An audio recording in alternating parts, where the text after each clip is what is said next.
Are you curious about the Omaha real estate market and how it impacts you as both a home buyer and a home seller? This video is going to talk about the latest happening in the Omaha real estate market, as well as the newest developments and restaurants and what's happening in Omaha. My name is Morgan Putnam and I am a realtor in Omaha. Let's get into it.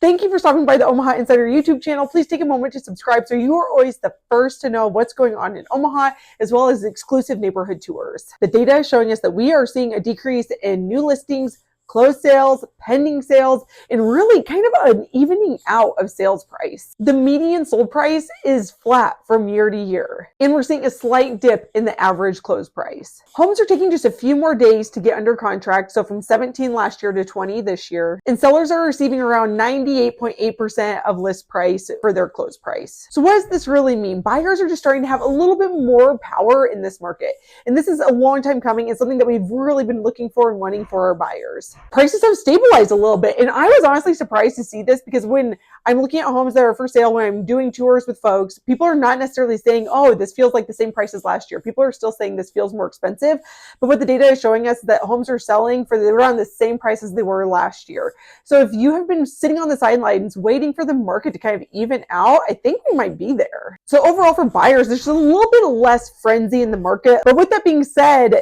there were still a few homes that came on the market last weekend that sold last weekend over list price with multiple offers. Now more than ever is every home sale an entirely different situation because we have homes that are sitting for a long time in the market, as well as homes that are selling immediately for over list price with multiple offers. So the lesson here for sellers is that when you go on the market, you need to make sure you are priced competitively and not outpacing the market. There's nothing that a buyer will hesitate more with than something that they feel like is overpriced. You do not want to frighten buyers out of seeing your house because they feel like it's overpriced. All the upfront work that we can do, we want it to look as good as possible. We want to do minor repairs. We want it to be staged. We want it to be pre-inspected. So everything is as good to go as possible for when it hits the market. New construction is taking quite a bit longer to sell, around 20-ish days more than last year at the same time.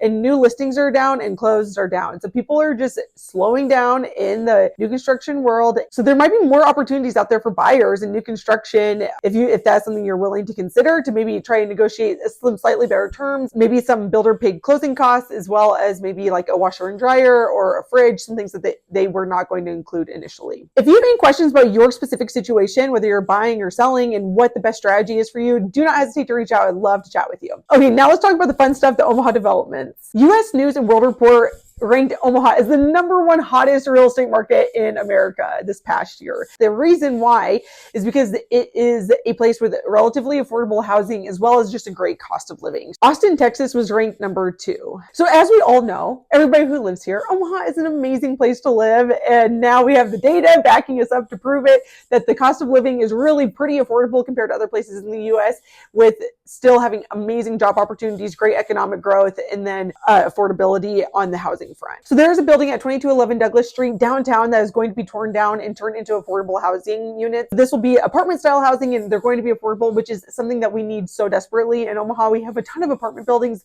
being built, but they are not necessarily affordable housing units. The Baby Bop Bridge is officially open, connecting Omaha and Council Bluffs. We're seeing a big demand for lakefront living in the Omaha Metro, particularly on the west side. I have a video coming out about different lake communities in Omaha, so be sure to check that out. But the update is really about Stillwater Lake, which is just off of Highway 275 in Valley, and it is going to have both townhome and single family lots, which is cool to see townhomes as an option for lakefront living. If you've been driving along I-80 lately in the Omaha metro area, I'm sure you've recognized that we are down to 2 lanes around that Q Street Giles area, and it's because they are going to be adding another lane to I-80, but boy, is it making traffic super bad. And this is not going to be done until the fall. The Blackstone District is going to have a new coffee shop that is also a bookstore coming in right next to the original Coneflower Creamery location. This is going to be awesome for Blackstone. There's a new Starbucks coming at 96th and L. Aldi opened at Gretna Landing in Gretna. Omaha's Henry Doorly Zoo was ranked #1 in America